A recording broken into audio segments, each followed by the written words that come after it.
Hello friends, welcome to YouTube channel Formation. आज हम पढ़ने वाले हैं crystalline solid, amorphous solid and polymorphism के बारे में। तो सबसे पहले हम ये जान लेते हैं कि क्रिस्टलाइन और अमॉर्फस को जानने से पहले सॉलिड क्या होता है। ठीक है, तो हम सॉलिड बचपन से पढ़ते आ रहे हैं। क्या होता है? एक रिजिड स्ट्रक्चर होता है जिसके मॉलिक्यूल्स मूवमेंट नहीं करते हैं।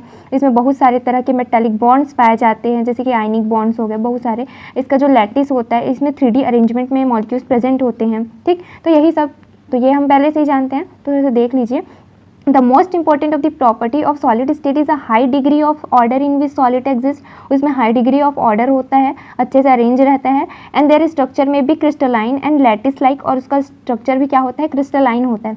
अब देखिए यहाँ पे सॉलिड दो तरह के होते हैं, क्रिस्टलाइन और नॉन क्रिस्टलाइन। अब दोनों क्या होते हैं, कैसे होते हैं, उसको मैं अभी बताऊंगी।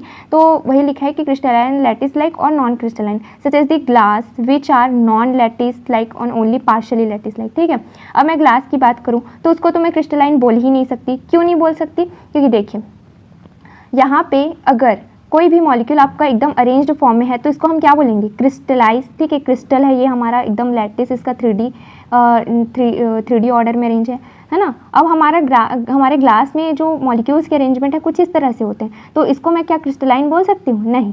जबकि ये हमारा क्रिस्टलाइन है तो ये हमारा क्या होगा? Non crystalline. इसलिए हम यहाँ पे ग्लास को भी क्या बोल सकते हैं यहाँ पे कि वो हमारा नॉन क्रिस्टलाइन होता है।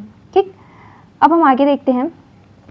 However, even the non-crystalline solid have much more order than liquids and gases. ठीक, then the molecule of solid are held together by a metallic bond, ionic bond, valence bond and molecular bonds. बहुत सारे bond से क्या होते हैं यहाँ पे? वो बंधे होते हैं। अब यहाँ पे अगर मैं टाइप्स ऑफ सॉलिड की बात करूँ तो दो तरह के होते हैं, एक होता है क्रिस्टलाइन, दूसरा होता है अमॉर्फस। तो अमॉर्फस को यहाँ पे नॉन क्रिस्टलाइन बोल सकते हैं। ठीक, और जो क्रिस्टलाइन होता है उसको हम ट्रू सॉलिड्स बोलते हैं। अब आप दोनों को याद कैसे करेंगे? देखिए हम दोनों को कंपेयर करके याद करेंगे। जैसे कि पहले हम क्रिस्टलाइन क्या होता है उसको पढ़ते हैं, देन नॉन क्रिस्टलाइन।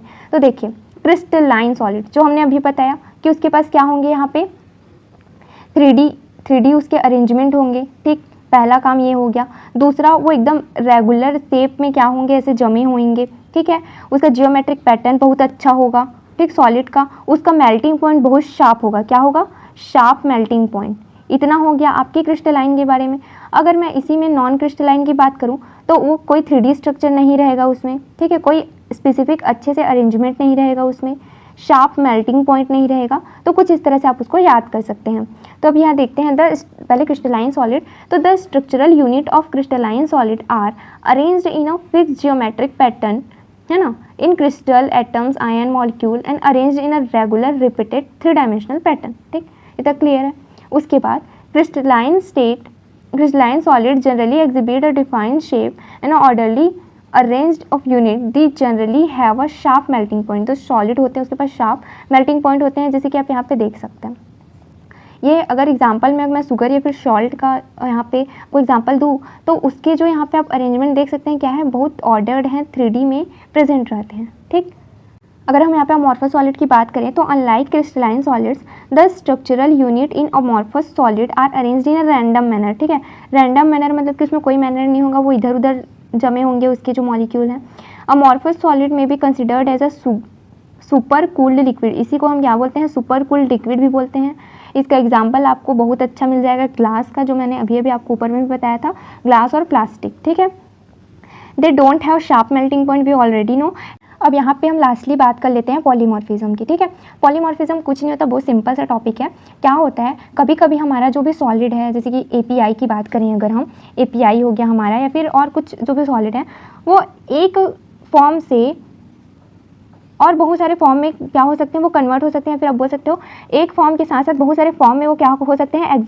बहुत सारे फॉर्म में एग्जिस्ट कर सकते हैं। ठीक है, तो इसी को हम बोलते हैं पॉलीमॉर्फिज्म। अब इस कंडीशन पे मान लो मेरा ये कोई सॉलिड था, ठीक है, अब एक और बहुत सारे फॉर्म में चेंज होने की इसके पास कैपेबिलिटी है, फिर और बहुत सारे फॉर्म में एग्जिस्ट होने की इसके पास कैपेबिलिटी है। अब ये ऐसी तो चेंज नहीं हो जाएगा, इसको कुछ फैक्टर्स हो गए, या तो हाईली टेम्परेचर आ गया, तो मान लो कुछ टेम्परेचर ज़्यादा हो गया तो इस कंडीशन पे ये अपने कुछ पॉलीमॉर्फिक फॉर्म बना लिए। ठीक है, मतलब कि अपने जैसे दिखने वाले है ना थोड़े से, अब दूसरा या तो मॉइस्चर, अब वो उस पर डिपेंड करता है कि ये जो पर्टिकुलर आपका सॉलिड मटेरियल है वो किस चीज़ पे सेंसिटिव है, किस चीज़ के लिए सेंसिटिव है, तो वो क्या होता है अपना पॉलीमॉर्फिक फॉर्म बना लेता है।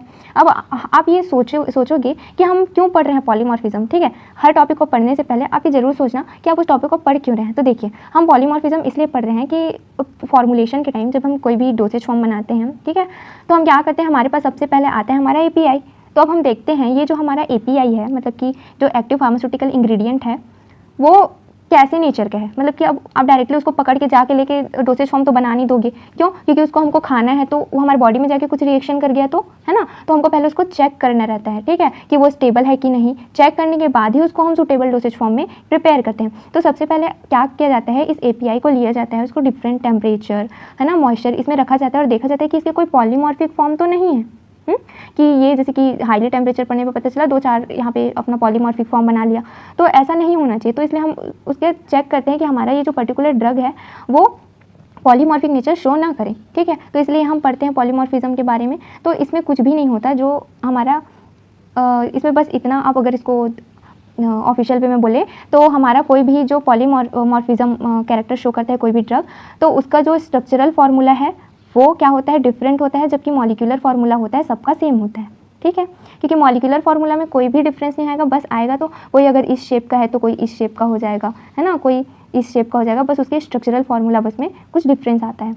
तो ये तो हो गया कुछ लेक्चर। अब हम आगे पढ़ते हैं। तो मेनी सब्सटेंस में exist in the more than one crystalline और अमॉर्फस फॉर्म। बहुत सारे सब्सटेंस के पास ये कैपेबिलिटी होती है कि वो एक से ज़्यादा फॉर्म में अपना एग्जिस्ट कर सके। This phenomena where compound exist in more than one crystalline और amorphous form term as a polymorphism. और इसी फिनोमिना को हम क्या बोल देते हैं, पॉलीमॉर्फिज्म बोल देते हैं, ठीक है। अब यहाँ पे अगर हम उसके पैकिंग अरेंजमेंट की बात करें, ठीक है, तो ये हमारा, जैसे कि अगर हम आपको यहाँ पे बताएं कि ये हमारा पहले वाला कोई क्रिस्टल था, जैसे सपोज पहले वाला क्रिस्टल था, है ना, अब इसके बहुत सारे पॉलीमॉर्फिक फॉर्म है, ठीक है। तो इसमें क्या डिफरेंस होगा इन तीनों में, पहले वाले का जो एरे हो गया, मतलब कि अरेंजमेंट होगा वो डिफरेंट होगा, इसका अरेंजमेंट डिफरेंट होगा, इसका अरेंजमेंट डिफरेंट होगा, क्लियर।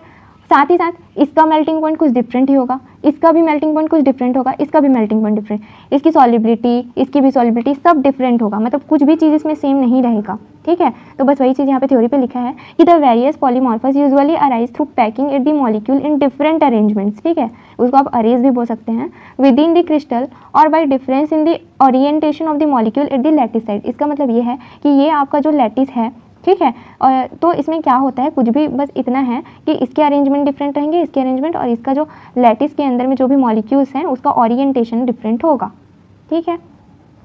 अब यहाँ पे देखिए, different polymorphs of a substance usually exhibit different melting point. हमने पहले ही आपको बताया, एक्सरे डिफ्रैक्शन पैटर्न उसका डिफरेंट होगा, सॉलिबिलिटी, स्टेबिलिटी, रिजोल्यूशन, बिहेवियर, मतलब कि उसके सॉल्युबल होने की बिहेवियर हो गया, बायोलॉजिकल एक्टिविटी, सब चीज़ डिफरेंट हो जाएगा, ठीक है। अब आप सोच रहे होंगे है क्या, समझ में नहीं आ रहा है, तो आप इस तब समझ आएगा जब हम आपको यहाँ पे एग्जाम्पल देंगे, ठीक है। तो वेट करिए थोड़ा सा, देखिए यहाँ पे अ नंबर ऑफ, अब बहुत सारे मैं आपको यहाँ पे एग्जाम्पल देती हूँ। अ number of pharmacological active substance, जैसे कि क्लोराम्फेनिकॉल हो गया, नोवोबायोसिन हो गया, सल्फोनामाइड्स, बारबिचुरेट्स, ये जितने भी आपको भी बताएं, ये सब भी बहुत सारे पॉलीमॉर्फिक फॉर्म में चेंज होने की कैपेबिलिटी होती है। और कुछ जैसे कि स्टेरॉइड की बात करें तो कॉर्टिसोन हो गया, टेस्टोस्टेरोन हो गया, प्रेडनिसोन हो गया, ये सब, ठीक, have been shown exhibit a number of polymorphs and differing in their stability, solubility and pharmacological activity. We already know कि जितने भी यहाँ पे एग्जाम्पल मिले आपको, ये सब की वो है कैपेबिलिटी है कि ये बहुत सारे पॉलीमॉर्फिक फॉर्म में चेंज हो सकता है। चेंज होगा मतलब कि इसकी स्टेबिलिटी, सॉलिबिलिटी भी सबकी क्या रहेगी, डिफरेंट रहेगी, ठीक है। अब यहाँ पे एक और एग्जाम्पल दूँ अगर मैं आपको, बहुत सारे ऑर्गेनिक सब्सटेंस जैसे कि थियोब्रोमो ऑयल, ठीक है, नाम तो सुना ही होगा आपने। थियोब्रोमो ऑयल किसमें यूज़ होता है, हमारे सपोजिटरी के प्रिपरेशन में यूज़ होता है, ठीक है।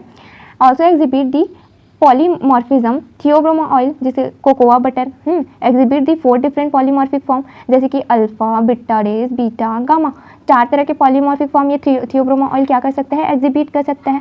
तो अब हम उसमें देखेंगे सबका मेल्टिंग पॉइंट भी डिफरेंट है। अब हम सोचेंगे यार अब हम इसमें क्या करें, कैसे हम सेलेक्ट करें कि सबसे स्टेबल वाला फॉर्म कौन सा है ना। तो यहाँ पे आपको मैं दिखाती हूँ, देखिए ये है हमारा एक छोटा सा चार्ट, है ना, जिसको आप चाहें तो एग्जाम में लिख सकते हैं या फिर नहीं स्किप भी कर सकते हैं, जस्ट आप एग्जाम्पल करके लिख सकते हैं। ये हमारा गामा फॉर्म है, अल्फा, बीटा डेज, बीटा, ठीक, सबका मेल्टिंग पॉइंट दिया हुआ है। तो अब हम चेक करते हैं, तो गामा फॉर्म जो होता है हमारे थियोब्रोमो ऑयल का 18 डिग्री पे अनस्टेबल होता है, ठीक, उसका, और अल्फा फॉर्म 22 डिग्री पे अनस्टेबल होता है, बीटा डेज फॉर्म 28 डिग्री पे यहाँ पे अनस्टेबल होता है, ठीक है।